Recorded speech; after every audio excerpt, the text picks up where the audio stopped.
Palakkad Marutha road പ്രവർത്തിക്കുന്ന സർക്കാരിന്റെ നിർഭയ കേന്ദ്രത്തിൽ നിന്ന് 19 കുട്ടികൾ പുറത്തുചാടി. ഇന്നലെ രാത്രി 8 മണിയോടെയാണ് സംഭവം. പോക്സോ കേസുകളിലെ അതിജീവിതകൾ അടക്കമാണ് ജീവനക്കാർ കാണാതെ പുറത്തുചാടിയത്. മണിക്കൂറുകൾ നീണ്ട തിരച്ചിലിനൊടുവിൽ കുട്ടികളെ പിന്നീട് പോലീസ് കണ്ടെത്തി. വിവരങ്ങളുമായി അരുൺ ആലത്തൂർ ചേരുകയാണ്. അരുൺ, ഇവർ പുറത്തുചാടാനുണ്ടായ സാഹചര്യം വ്യക്തമായിട്ടുണ്ടോ? മറ്റു വിവരങ്ങൾ?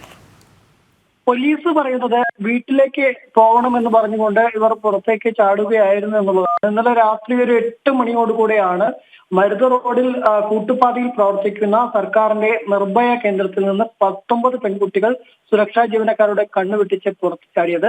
തുടർന്ന് പോലീസിൽ വിവരമറിയിക്കുകയായിരുന്നു ഇതിന്റെ നടത്തിപ്പുകാർ. തുടർന്ന് പോലീസ് ആ സമയം തന്നെ തിരച്ചിൽ നടത്തുകയും തിരച്ചിലിനൊടുവിൽ ഒരു 14 പേരെ ഉടൻ തന്നെ കണ്ടെത്തുകയും ചെയ്തു. 15 പേരെ തുടർന്ന് കണ്ടെത്തുകയും ചെയ്തു. പിന്നീട് ഒരു പുലർച്ചെ 1 മണിയോടുകൂടെയാണ് ബാക്കി 4 പേരെ കണ്ടെത്തിയത്.